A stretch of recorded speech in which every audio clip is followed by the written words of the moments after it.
Ukraine President Volodymyr Zelensky has announced a plan to increase drone production from 10 million to 20 million a year as a weapon that was unheard of years ago transforms the battlefield. Last month, Ukraine says it used a drone to strike a railway bridge, a power plant, and other infrastructure targets in Russia. And for the first time, the United States military used a sea drone to attack an Iranian port earlier this week. The Pentagon is trying to move fast on drone dominance and hopes to have 300,000 drones in operation by next year. Kelsey Baker joins me now. She's a military affairs reporter for Business Insider and has covered drones extensively. Thanks for being here. What types of drones are being used on the battlefield, and what roles are they playing aside from conducting attacks? Yeah, certainly. Well, there's quite a few types out there.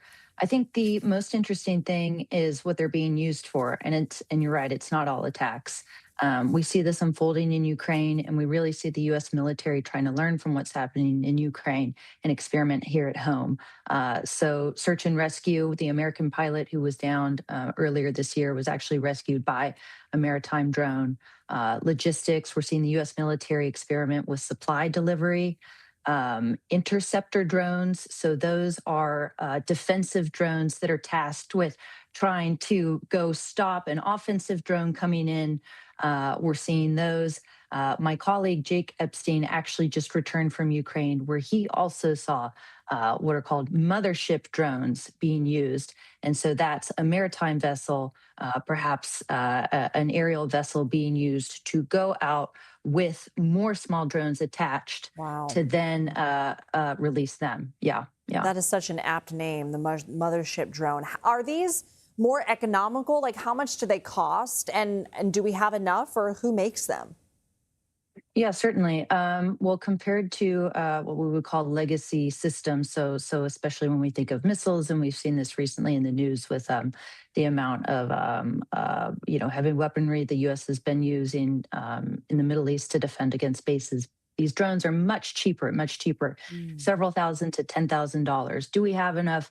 No, I'm sure the DoD would say we'll never have enough.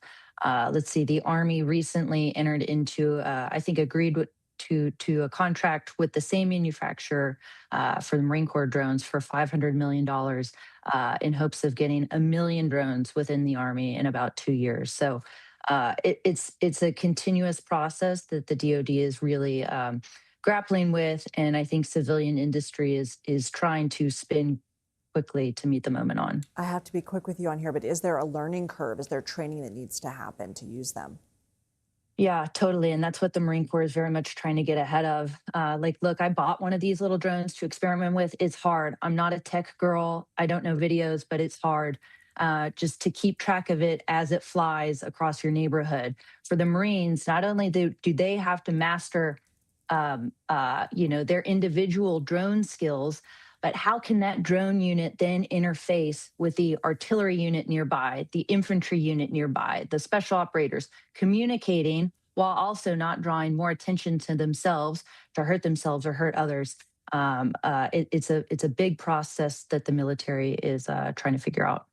Well, Kelsey Baker, I'm not a tech girl either, but you made it all very easy to understand. Thank you so much for your time and expertise. Thank you. Thank you. Take care.